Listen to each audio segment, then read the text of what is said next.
저 나라는 100년이 지나도 우리를 못 따라옵니다. 1963년 일본 통산성 회의실에서 터져나온 한마디였습니다. 당시 한국의 1인당 소득은 87달러. 세계 최빈국이었죠. 일본은 비웃었습니다. 미국도 거절했고 세계은행도 외면했습니다. 그런데 독일만 달랐습니다.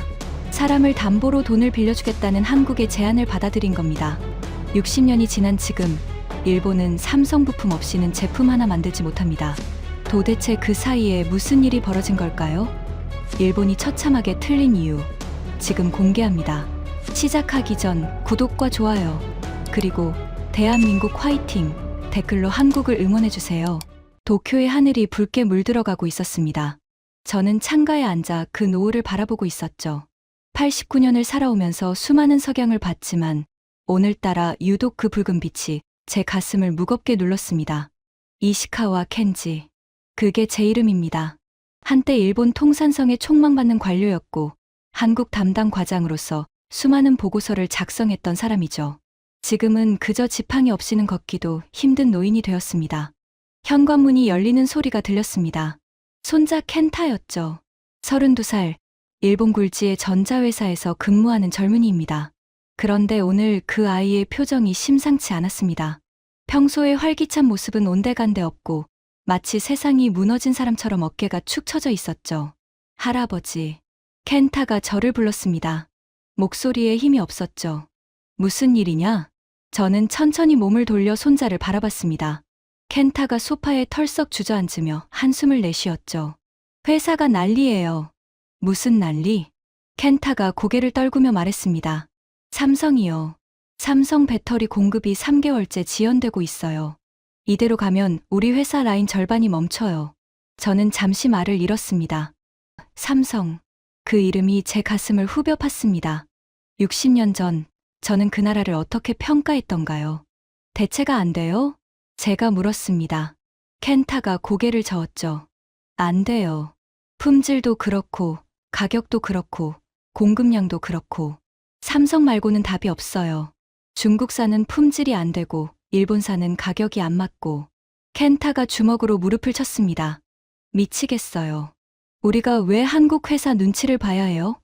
우리가 일본이잖아요. 세계 2위 경제대국이잖아요. 저는 아무 말도 하지 못했습니다. 가슴이 쓰렸죠. 세계 2위. 그건 옛날 이야기입니다. 지금 일본은 독일에게도 밀려 4위로 추락했죠. 그리고 그 뒤를 바짝 쫓고 있는 나라가 어디입니까? 바로 한국입니다. 할아버지는 통산성에서 한국 담당하셨잖아요. 켄타가 갑자기 저를 바라봤습니다. 그때는 어땠어요? 한국이 이렇게 될 거라고 예상하셨어요? 그 질문에 저는 눈을 감았습니다. 60년 전의 기억이 파도처럼 밀려왔죠. 회의실의 담배 연기, 서류 넘기는 소리, 동료들의 비웃음, 그리고 제가 직접 작성한 그 보고서. 대한민국 회복 불가능 국가. 그 제목이 아직도 눈앞에 선명합니다. 켄타야. 저는 천천히 입을 열었습니다. 할아버지가 이야기 하나 해줄까? 켄타가 고개를 끄덕였죠. 저는 창밖을 바라봤습니다. 저 멀리 도쿄 시내의 불빛들이 하나둘 켜지고 있었죠. 그 불빛들 사이로 삼성과 LG, 하현대의 간판들이 선명하게 보였습니다. 60년 전 저 자리에는 써니와 파나소닉, 토요타만 있었습니다. 한국 기업의 간판 따위는 상상도 할 수 없었죠. 60년 전 이야기다. 저는 말을 시작했습니다. 그때 나는 35살이었어. 통산성 한국 담당 과장이었지. 젊고 야심찼고 그리고 무엇보다 오만했어.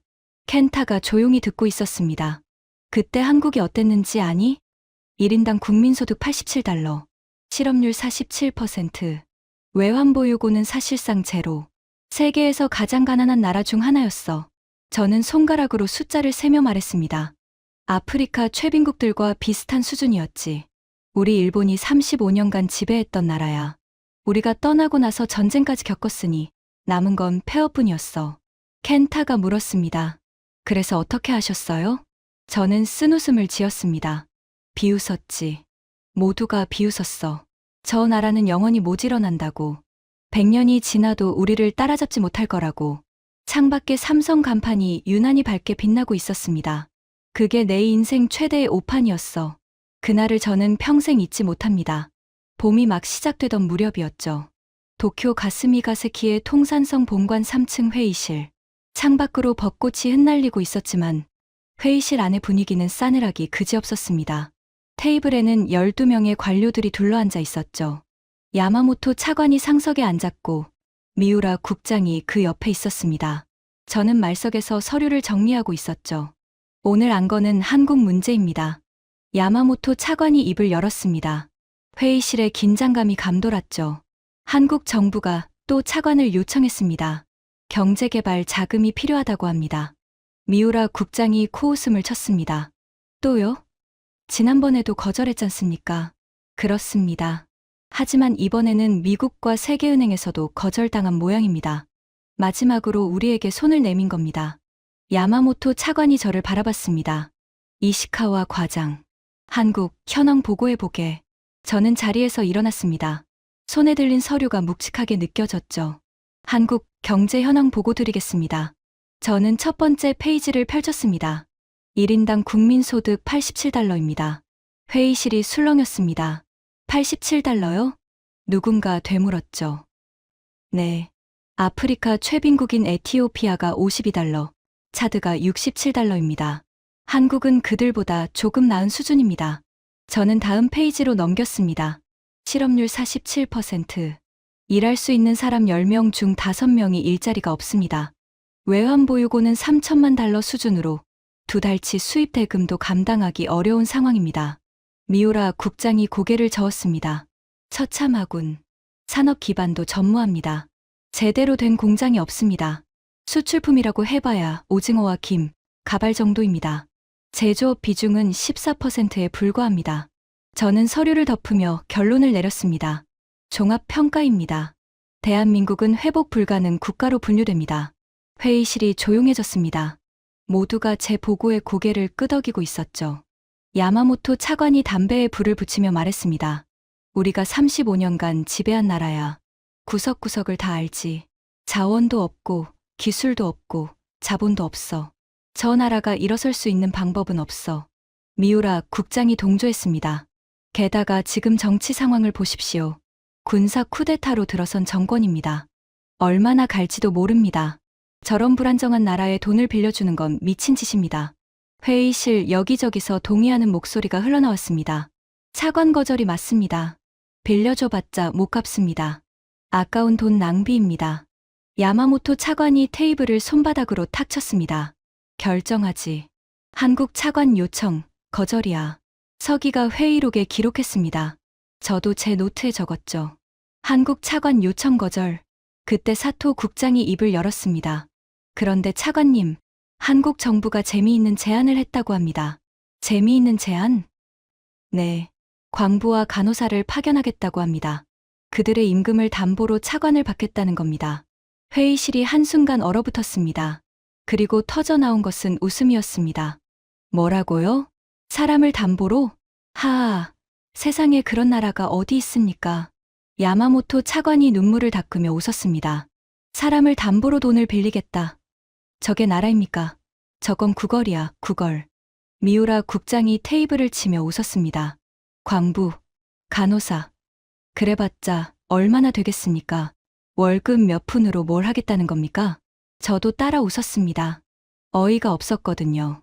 사람을 담보로 돈을 빌리다니. 그런 치욕적인 발상을 어떻게 할 수 있는 건지. 저 나라는 정말 자존심도 없는 건가 싶었습니다. 야마모토 차관이 웃음을 멈추며 말했습니다. 이시카와 과장. 네, 차관님. 보고서의 한 줄 축. 한국의 제안은 비현실적이며 국제금융관례에 맞지 않는다. 검토 가치 없음. 알겠습니다. 저는 노트에 그대로 적었습니다. 그날 회의는 그렇게 끝났습니다. 모두가 웃으며 회의실을 나섰죠. 저도 기분이 좋았습니다. 완벽한 보고였다고 자부했거든요. 하지만 그때 저는 몰랐습니다. 한 달 뒤, 우리 모두를 얼어붙게 만들 소식이 날아올 줄은. 한 달 뒤의 일이었습니다. 저는 사무실에서 서류를 정리하고 있었죠. 평범한 오후였습니다. 창밖으로 햇살이 따사롭게 들어오고 있었고 동료들의 타자기 소리가 규칙적으로 울려 퍼지고 있었습니다. 그때 복도에서 급한 발자국 소리가 들렸습니다. 문이 벌컥 열렸죠. 미우라 국장이 숨을 헐떡이며 들어왔습니다. 얼굴이 하얗게 질려 있었습니다.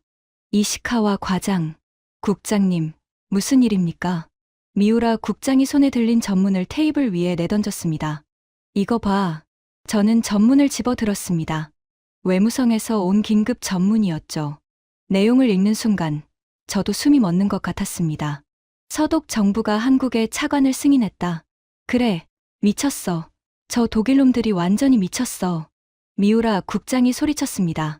저는 전문을 다시 읽었습니다. 눈을 의심했죠. 서독 연방정부, 대한민국 차관 요청 승인, 광부 및 간호사 파견 프로그램 동의, 임금 담보 조건 수락, 말도 안 돼. 저는 중얼거렸습니다. 우리가 거절한 조건 그대로 받아들인 거야? 사람을 담보로? 미우라 국장이 고개를 끄덕였습니다. 그래. 저 미친 독일놈들이 정말로 받아들인 거야. 저는 의자에 털썩 주저앉았습니다.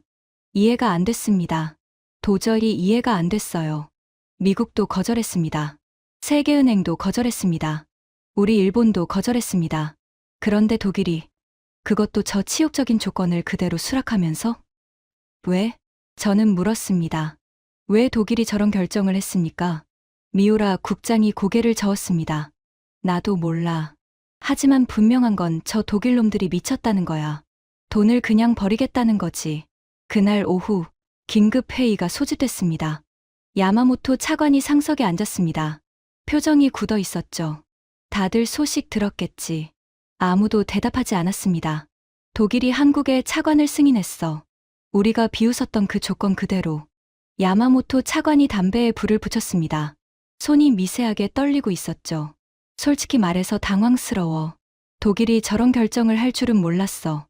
미우라 국장이 말했습니다. 차관님, 걱정하실 것 없습니다. 어차피 저 돈은 돌아오지 않습니다. 독일이 돈을 버린 겁니다. 그렇겠지? 물론입니다. 한국이 저 돈을 갚을 수 있겠습니까? 1인당 소득 87달러짜리 나라가 불가능합니다. 저도 고개를 끄덕였습니다. 국장님 말씀이 맞습니다.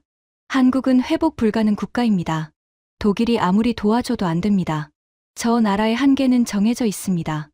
야마모토 차관이 담배 연기를 내뿜으며 물었습니다. 이시카와 과장, 자네 전문가 의견으로 물어보지. 한국이 우리를 따라잡을 가능성이 있나? 저는 단호하게 대답했습니다. 없습니다. 100년이 지나도 없습니다. 100년? 네. 100년이 지나도 한국은 우리 일본을 따라잡지 못합니다. 그건 제가 장담합니다. 야마모토 차관이 고개를 끄덕였습니다. 그래. 나도 그렇게 생각해.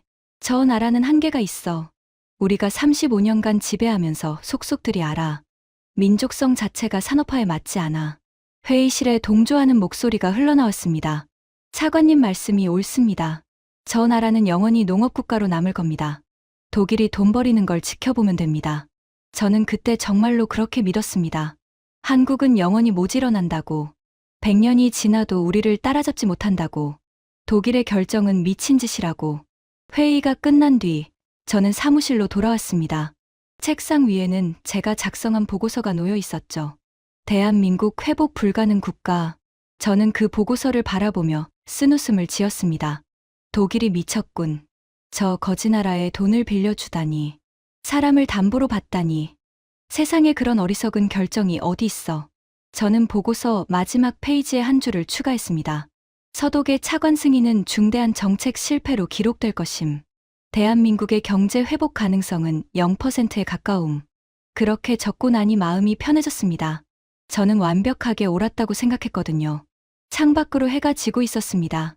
도쿄의 하늘이 붉게 물들어가고 있었죠. 그때 저는 알지 못했습니다. 그 보고서가 제 인생 최대의 오판이 될 줄은.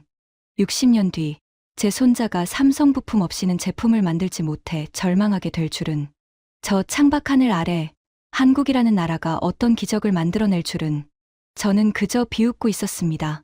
그게 1963년 봄의 일이었습니다. 독일의 결정을 비웃은 지 2년이 지났습니다. 저는 여전히 통산성에서 한국 담당 업무를 맡고 있었죠. 매달 한국 관련 보고서를 작성하고 동향을 분석하고 상부에 보고하는 일상이 반복됐습니다. 그날도 평범한 오후였습니다. 저는 외무성에서 넘어온 서류 뭉치를 정리하고 있었죠. 대부분 별 내용 없는 정기 보고서들이었습니다. 한국 정치 동향, 경제 지표, 사회 이슈. 늘 보던 것들이었죠. 그런데 한 장의 보고서가 제 눈길을 사로잡았습니다. 서독 주재 일본 대사관 보고 한국 파견 인력 동향. 저는 무심코 그 보고서를 펼쳤습니다. 첫 번째 줄을 읽는 순간 저는 눈을 의심했습니다. 뭐라고? 저도 모르게 소리가 나왔죠. 보고서에는 이렇게 적혀 있었습니다. 한국 파견 광부 및 간호사의 연간 본국 송금액이 급격히 증가하고 있음. 현재 추정치로 연간 5천만 달러를 상회할 것으로 예상됨. 5천만 달러. 저는 계산기를 두드렸습니다. 한국의 연간 수출액이 얼마였더라? 당시 한국 수출액은 1억 달러 수준이었습니다. 말도 안 돼. 광부와 간호사들이 보내는 돈이 한국 전체 수출액의 절반에 육박한다고요? 저는 보고서를 더 자세히 읽었습니다. 주목할 점 파견 인력들의 평균 송금 비율이 월급의 92%에 달함. 이는 국제적으로 유례없는 수치임. 92%. 월급의 92%를 고향에 보낸다고요? 저는 잠시 멍해졌습니다. 그게 가능한 일입니까? 사람이 어떻게 월급의 92%를 보내고 생활할 수 있습니까? 이시카와 과장, 무슨 일이야? 옆자리에 다나카 과장이 물었습니다. 아니. 이상한 보고서가 있어서. 뭔데? 저는 보고서를 다나카에게 건넸습니다. 그도 읽더니 눈을 크게 떴죠. 92%. 이거 오타 아니야? 나도 처음엔 그렇게 생각했어. 근데 상세 내역을 봐. 저는 다음 페이지를 가리켰습니다. 파견 인력 생활 실태 대부분 기숙사에서 공동 취사. 외식 거의 없음. 여가 활동 전무. 의복 구입 최소화. 모든 지출을 극도로 억제하며 저축에 집중. 다나카가 고개를 저었습니다. 미쳤군. 저게 사람 사는 거야? 저도 같은 생각이었습니다. 하지만 마음 한구석이 이상하게 불편했습니다. 저들은 왜 저렇게까지 하는 걸까? 월급의 92%를 보내면서 라면으로 끼니를 때우고 새 옷 한 벌 사지 않고 쉬는 날에도 어디 한번 나가보지 않고. 왜? 저는 그 질문을 머릿속에서 지웠습니다. 어차피 저들이 뭘 해봤자 한국은 못 일어난다고 생각했으니까요. 하지만 그 보고서는 계속 제 머릿속에 남았습니다. 한 달 뒤 또 다른 보고서가 왔습니다. 한국 파견 인력 누적 송금액 1억 달러 돌파 예상. 저는 손이 떨리는 걸 느꼈습니다. 1억 달러. 그게 한국 연간 수출액과 맞먹는 금액이었습니다. 저는 야마모토 차관에게 보고했습니다. 차관님, 이상한 동향이 있습니다. 뭔가? 한국 파독 인력들의 송금액입니다. 예상보다 훨씬 큽니다. 야마모토 차관이 보고서를 받아들었습니다. 읽더니 콧방귀를 뀌었죠. 그래서 뭐? 저 돈으로 뭘 하겠어? 하지만 차관님, 이 금액이면. 이시카와 과장. 야마모토 차관이 저를 잘랐습니다. 저 나라는 안 돼. 아무리 돈을 모아봤자 안 돼. 산업 기반이 없잖아. 기술이 없잖아. 인프라가 없잖아. 돈만 있으면 나라가 서나? 그렇긴 합니다만. 걱정하지 마. 저 돈은 결국 허공에 흩어질 거야. 두고 봐. 저는 고개를 끄덕였습니다. 차관님 말씀이 맞다고 생각했거든요. 하지만 그날 밤, 저는 잠을 이루지 못했습니다. 월급의 92%. 저라면 할 수 있을까? 가족과 떨어져 지구 반대편에서 일하면서 먹는 것도 입는 것도 줄이면서 번 돈의 92%를 고향에 보낼 수 있을까? 저는 할 수 없을 것 같았습니다. 그런데 저들은 하고 있었습니다. 수천 명이. 왜? 그 질문이 밤새 머릿속을 맴돌았습니다. 7년이 더 지났습니다. 저는 이제 통산성 과장에서 국장으로 승진해 있었죠. 여전히 한국 담당이었습니다. 어느덧 한국은 제 전문 분야가 되어 있었습니다. 그날 충격적인 보고서가 제 책상 위에 놓였습니다. 한국, 포항제철소 착공. 연간 103만 톤 생산 목표. 저는 보고서를 집어들었습니다. 손이 떨렸죠. 제철소? 한국이 제철소를 짓는다고요? 저는 급히 상세 내용을 읽었습니다. 한국 정부, 포항의 종합제철소 착공. 독일, 오스트리아 등 유럽 기술 도입. 건설 자금 일부는 파독 인력 송금액 및 대일 청구권 자금으로 충당. 제 심장이 빠르게 뛰기 시작했습니다. 파독 인력 송금액. 그 돈이 제철소가 되고 있었습니다. 저는 즉시 회의를 소집했습니다. 여러분, 긴급 사안입니다. 회의실에 모인 직원들이 저를 바라봤습니다. 한국이 제철소를 짓고 있습니다. 술렁임이 일었습니다. 제철소요? 한국이? 네. 포항이라는 곳에 종합제철소를 착공했습니다. 연간 103만 톤 생산 목표입니다. 다나카가 코웃음을 쳤습니다. 103만 톤, 장난하나? 우리 신일본제철이 연간 3천만 톤인데 103만 톤이면 동네 대장간 수준이잖아. 웃음이 터져 나왔습니다. 그러게. 한국이 제철소를 짓는다니. 용광로 불 때는 법이나 알까? 기술은 어디서 가져오는 건데? 저는 보고서를 읽었습니다. 독일과 오스트리아 기술을 도입한다고 합니다. 또 독일이야? 미우라가 고개를 저었습니다. 독일이 참 한국한테 잘해주네. 돈도 빌려주고 기술도 주고. 뭘 믿고 저러는 거야? 저도 이해가 안 됐습니다. 하지만 한 가지는 분명했습니다. 한국이 움직이고 있었습니다. 그리고 하나 더 있습니다. 저는 다음 페이지를 펼쳤습니다. 한국 정부가 서울 부산 간 고속도로 건설을 발표했습니다. 총연장 428km, 4년 내 완공 목표입니다. 회의실이 순간 조용해졌습니다. 428km를 4년 안에? 네. 다나카가 계산기를 두드렸습니다. 428km면 우리 도메이 고속도로보다 긴데 4년, 불가능해. 우리도 10년 걸렸어. 저도 그렇게 생각합니다. 하지만 한국 정부는 진지한 것 같습니다. 미우라가 손을 내저었습니다. 허풍이야. 저 나라가 고속도로를 깔 능력이 있겠어. 돈도 없고 기술도 없고 장비도 없는데 발표만 하고 흐지부지 될 거야. 모두가 고개를 끄덕였습니다. 저도 그렇게 생각했습니다. 하지만 마음 한구석이 또 불편했습니다. 제철소, 고속도로, 파독 인력 송금액, 퍼즐 조각들이 하나씩 맞춰지고 있는 것 같았습니다. 저는 그날 밤 집에 돌아와 아내에게 말했습니다. 한국이 이상해. 뭐가? 움직이고 있어. 뭔가 큰 그림을 그리고 있는 것 같아. 아내가 웃었습니다. 당신 걱정 많다. 한국이 뭘 하겠어. 우리 일본 따라잡으려면 100년은 걸릴 거야. 그렇겠지. 저는 고개를 끄덕였습니다. 하지만 그날 밤도 잠을 이루지 못했습니다. 2년 뒤의 일이었습니다. 저는 아침 신문을 펼쳤습니다. 그리고 커피를 쏟을 뻔했죠. 한국, 경부고속도로 완공. 서울 부산 428km. 2년 5개월 만에 개통. 뭐라고? 저는 신문을 다시 읽었습니다. 2년 5개월.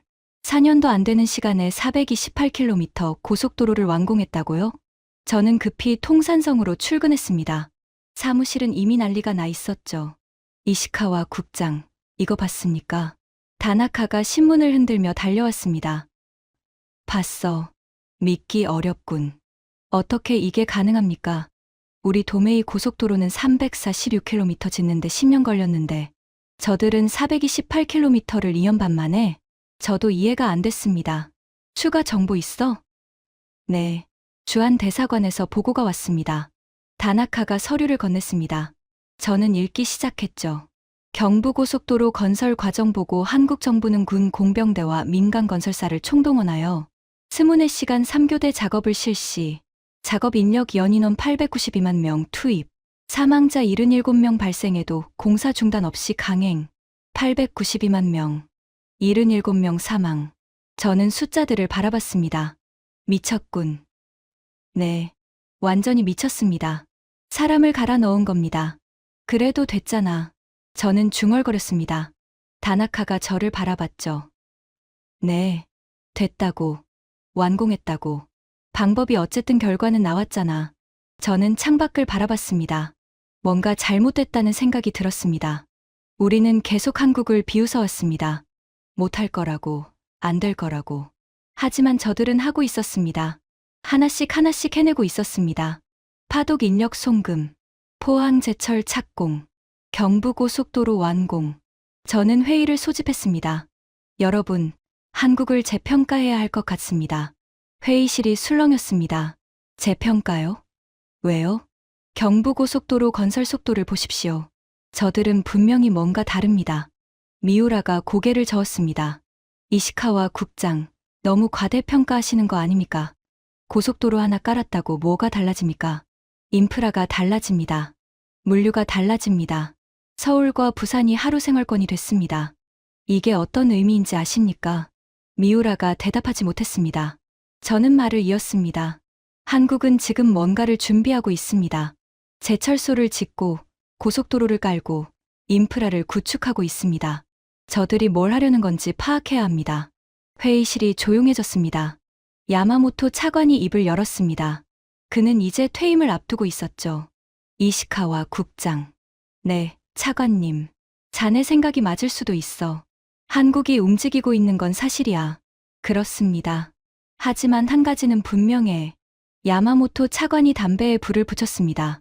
저들이 아무리 뛰어봤자 우리를 못 따라와. 인프라? 그래, 인프라는 깔 수 있어. 하지만 기술은, 첨단 산업은, 저건 하루아침에 안 돼. 그렇긴 합니다만. 반도체, 자동차, 조선. 이런 첨단 산업은 우리 일본이 세계 최고야. 한국이 고속도로 깔았다고 반도체를 만들 수 있겠어? 자동차를 만들 수 있겠어? 저는 대답하지 못했습니다. 야마모토 차관이 웃었습니다. 걱정하지 마. 한국은 영원히 우리 밑이야. 인프라 깔고 공장 짓는 건 할 수 있어. 하지만 진짜 첨단 기술은 못 따라와. 100년이 지나도. 저는 고개를 끄덕였습니다. 차관님 말씀이 맞다고 생각했습니다. 한국이 아무리 열심히 해도 반도체나 자동차 같은 첨단 산업은 불가능하다고. 그게 10년 뒤에 산산조각 날 줄은 몰랐습니다. 10년이 더 흘렀습니다. 저는 이제 통산성 심의관이 되어 있었. 한국 전문가로서 일본 정부의 대한국 정책에 자문을 제공하는 위치였습니다. 그날 후배 직원이 보고서를 들고 왔습니다. 심의관님, 한국에서 이상한 소식이 왔습니다. 뭔가? 삼성이 반도체 사업에 진출한다고 합니다. 저는 손에 들고 있던 펜을 멈췄습니다. 뭐라고? 삼성이 반도체? 네, 64K 디램 개발에 성공했다고 합니다. 저는 보고서를 받아들었습니다. 삼성전자 64K 디램 독자 개발 성공. 미국, 일본에 이어 세계 세 번째. 세계 세 번째? 네, 미국 인텔, 일본 NEC에 이어서입니다. 저는 한참 동안 보고서를 바라봤습니다. 솔직히 믿기 어려웠습니다. 삼성이라는 회사는 알고 있었죠. 설탕 만들고 섬유 만들던 회사였습니다. 그런 회사가 반도체를? 저는 전문가들을 불러 회의를 열었습니다. 여러분, 삼성이 64K 디램을 개발했다고 합니다. 어떻게 평가하십니까? 기술 담당 과장이 코웃음을 쳤습니다. 심의관님, 걱정하실 것 없습니다. 64K 디램이요? 그건 이미 9세대 기술입니다. 우리는 이미 256K 개발을 끝내고 이램로 가고 있습니다. 그래도 신경 쓰이는군.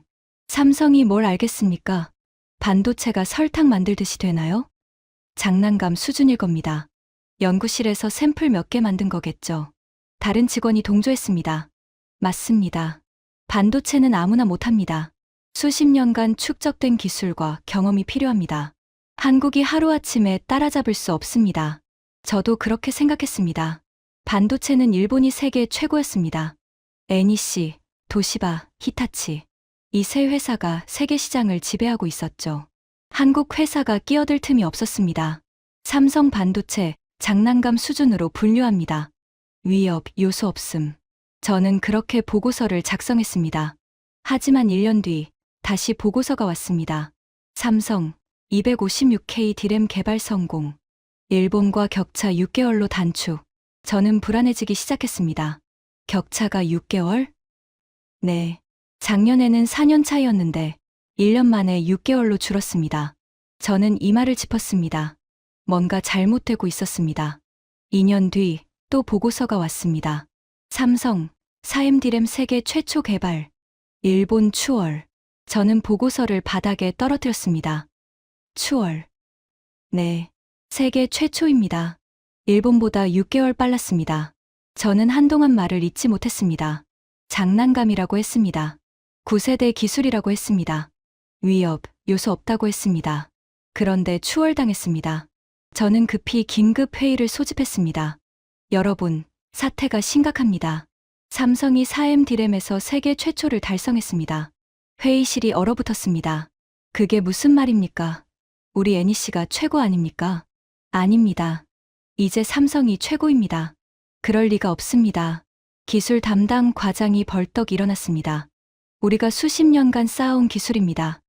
한국이 10년도 안 돼서 따라잡을 수 있겠습니까? 따라잡은 게 아닙니다.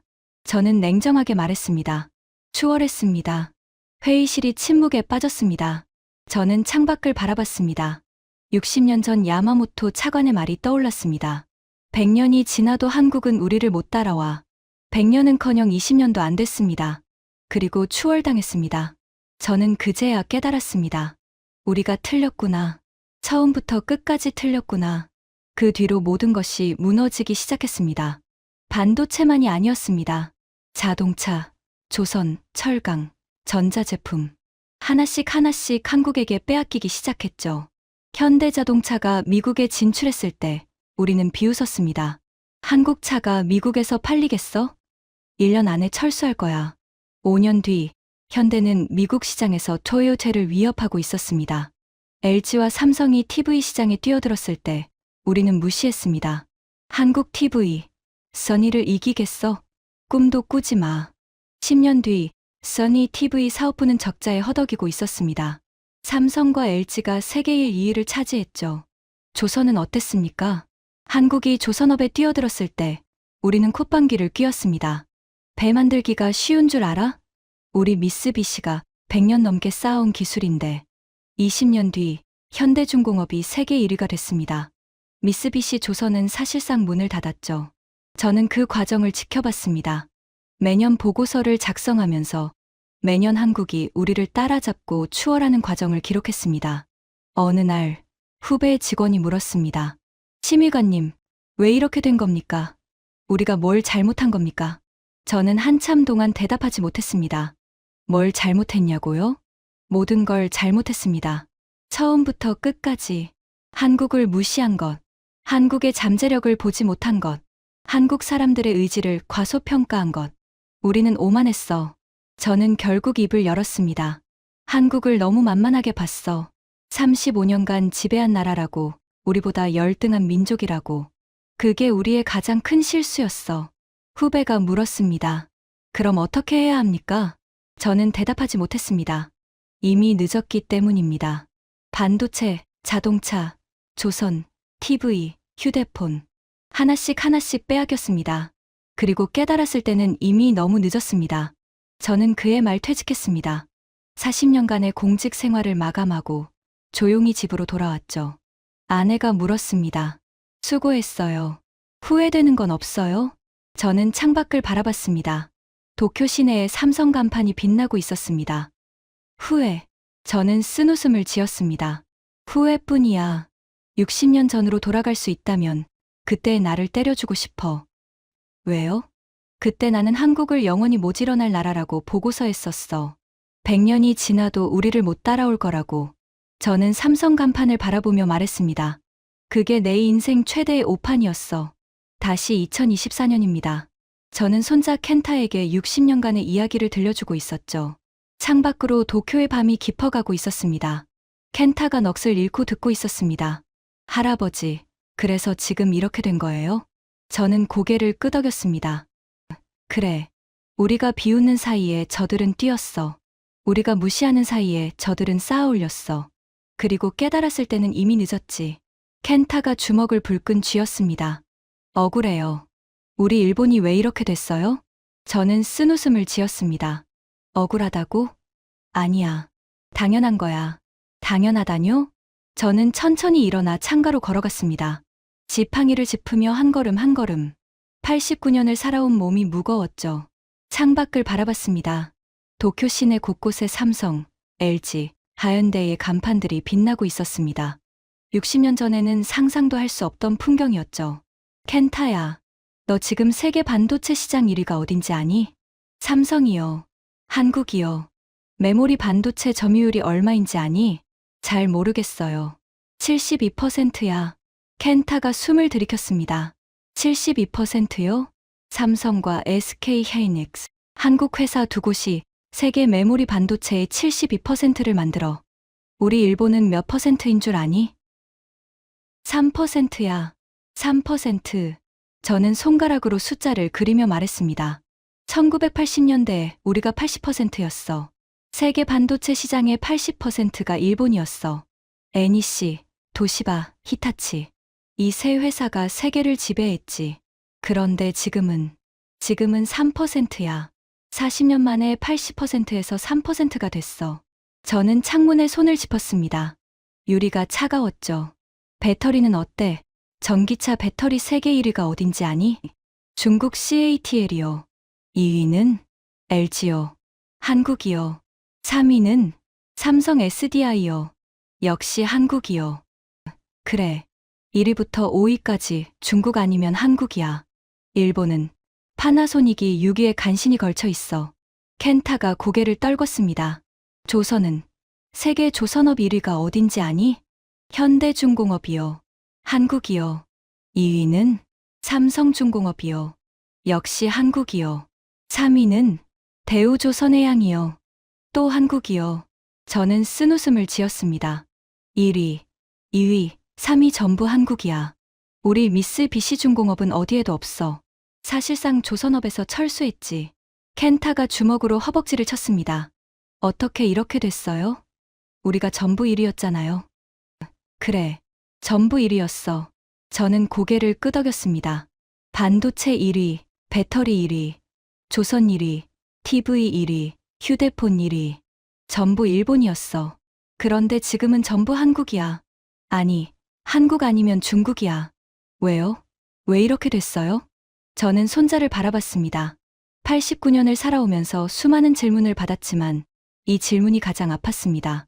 왜 이렇게 됐냐고. 저는 천천히 입을 열었습니다. 우리가 오만했기 때문이야. 오만요? 그래. 우리는 한국을 무시했어. 영원히 못 일어날 나라라고. 100년이 지나도 우리를 못 따라올 거라고. 그렇게 비웃으면서 아무것도 안 했어. 저는 손자의 어깨에 손을 얹었습니다. 그 사이에 한국은 뛰었어. 광부들이 월급의 92%를 보내면서 나라를 세웠어. 고속도로를 깔고 제철소를 짓고 반도체를 만들었어. 우리가 비웃는 동안 저들은 피땀을 흘렸어. 켄타의 눈에 눈물이 고였습니다. 할아버지, 저도 눈시울이 뜨거워졌습니다. 그리고 지금 너희 세대가 그 대가를 치르고 있어. 삼성 부품 없이는 제품을 못 만들고 한국 배터리 없이는 전기차를 못 굴리고 그게 60년 전 우리 세대의 오만이 만든 결과야. 저는 다시 창가에 섰습니다. 도쿄의 밤하늘 아래로 수많은 불빛들이 반짝이고 있었죠. 그 불빛들 사이로 한국 기업들의 간판이 선명하게 빛나고 있었습니다. 켄타야. 네, 할아버지. 할아버지가 평생 후회하는 게 하나 있어. 손자가 저를 바라봤습니다. 60년 전 독일이 한국의 차관을 승인했을 때 우리는 비웃었어. 미친 짓이라고, 돈 버리는 거라고. 저는 눈을 감았습니다. 하지만 독일은 미치지 않았어. 독일은 한국의 가능성을 봤어. 광부와 간호사들의 눈빛에서 절박함을 봤어. 그 절박함이 나라를 세울 힘이 된다는 걸 알았어. 저는 다시 눈을 떴습니다. 우리는 그걸 못 봤어. 아니, 보려고 하지 않았어. 35년간 지배한 나라라는 오만함에 눈이 멀어서. 켄타가 물었습니다. 그때 일본도 도왔으면 달라졌을까요? 달라졌겠지. 하지만 그게 중요한 게 아니야. 저는 고개를 저었습니다. 중요한 건 우리가 틀렸다는 거야. 처음부터 끝까지 틀렸어. 한국을 무시한 것도, 한국의 가능성을 부정한 것도, 한국이 추월할 때까지 인정하지 않은 것도 전부 틀렸어. 저는 손자의 손을 잡았습니다. 켄타야, 할아버지가 하나만 부탁할게. 뭔데요? 다른 나라를 무시하지 마. 다른 민족을 깔보지 마. 오늘 뒤처져 있다고 내일도 그럴 거라고 생각하지 마. 저는 손자의 눈을 바라봤습니다. 60년 전 한국은 세계에서 가장 가난한 나라였어. 1인당 소득 87달러, 실업률 47%. 희망이라고는 없어 보였지. 저는 창밖에 삼성 간판을 가리켰습니다. 지금 저 나라는 세계 10위 경제대국이야. 반도체, 배터리, 조선, 자동차, 첨단 산업에서 우리를 앞서고 있어. 60년 만에. 켄타가 고개를 끄덕였습니다. 60년이면 한 사람의 인생이야. 할아버지는 그 60년을 다 지켜봤어. 한국이 바닥에서 일어나 정상에 서는 과정을. 그리고 깨달았어. 저는 손자의 손을 꽉 쥐었습니다. 사람을, 나라를, 민족을 함부로 판단하지 마. 오늘의 패배자가 내일의 승자가 될 수 있어. 오늘의 거지가 내일의 왕이 될 수 있어. 할아버지. 그리고 하나 더. 저는 창밖을 바라보며 말했습니다. 한국이 성공한 건 그냥 된 게 아니야. 광부들이 탄광에서 피를 흘렸어. 간호사들이 밤을 새웠어. 월급의 92%를 고향에 보내면서 라면으로 끼니를 때웠어. 그 희생이 오늘의 한국을 만든 거야. 저는 눈을 감았습니다. 독일은 그 희생을 믿었어. 사람을 담보로 돈을 빌려달라는 그 절박함을. 우리는 비웃었지. 하지만 독일은 믿었어. 그리고 독일이 옳았어. 켄타가 조용히 울고 있었습니다. 할아버지가 미안해. 저는 손자를 안았습니다. 너희 세대에게 이런 짐을 물려줘서 미안해. 우리 세대가 오만했어. 그 대가를 너희가 치르고 있어. 창밖으로 새벽이 밝아오고 있었습니다. 도쿄의 하늘이 서서히 푸르게 변해가고 있었죠. 삼성과 LG와 하현대의 간판들이 여전히 빛나고 있었습니다. 저는 그 간판들을 바라보며 생각했습니다. 60년. 한 나라가 바닥에서 정상까지 오르는데 걸린 시간. 그리고 한 나라가 정상에서 추락하는데 걸린 시간. 켄타야. 네, 할아버지.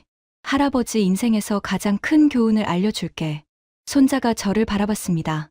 오만은 패망의 시작이야. 그리고 겸손은 성공의 시작이야. 저는 창밖을 바라보며 말했습니다. 한국은 겸손했어.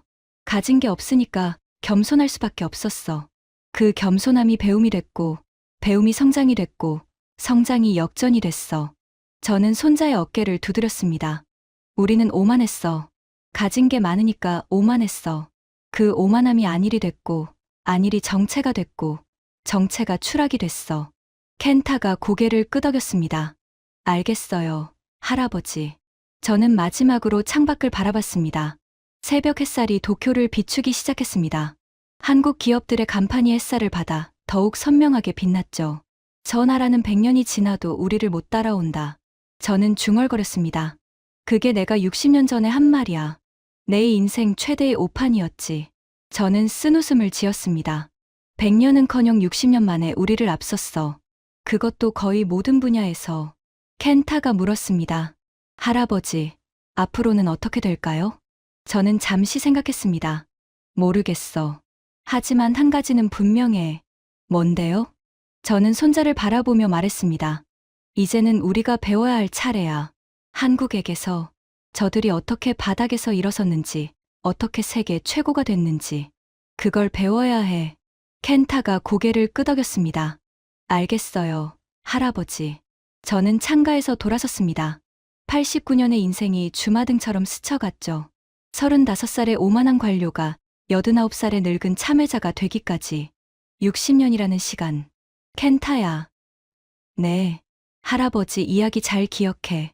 그리고 너희 세대는 우리 같은 실수하지 마. 저는 지팡이를 짚고 천천히 방을 나섰습니다. 등 뒤로 손자의 목소리가 들렸습니다. 할아버지, 감사해요. 좋은 이야기 들려줘서. 저는 걸음을 멈추지 않았습니다. 하지만 눈가에 뜨거운 것이 흘러내렸죠. 저 나라는 100년이 지나도 우리를 못 따라온다. 60년 전에 그 말이 귓가에 맴돌았습니다. 그게 내 인생 최대의 오판이었습니다. 그리고 그 오판의 대가를 지금 내 손자 세대가 치르고 있습니다. 창밖으로 해가 떠오르고 있었습니다. 새로운 하루가 시작되고 있었죠. 한국이라는 나라가 만들어낸 기적 위로 새벽 햇살이 눈부시게 빛나고 있었습니다. 저는 이시카와 켄지. 1963년 한국을 회복 불가능 국가로 규정한 보고서를 작성한 남자입니다. 60년이 지난 지금 저는 89살의 노인이 되었습니다. 그리고 매일 아침 창밖을 보며 생각합니다.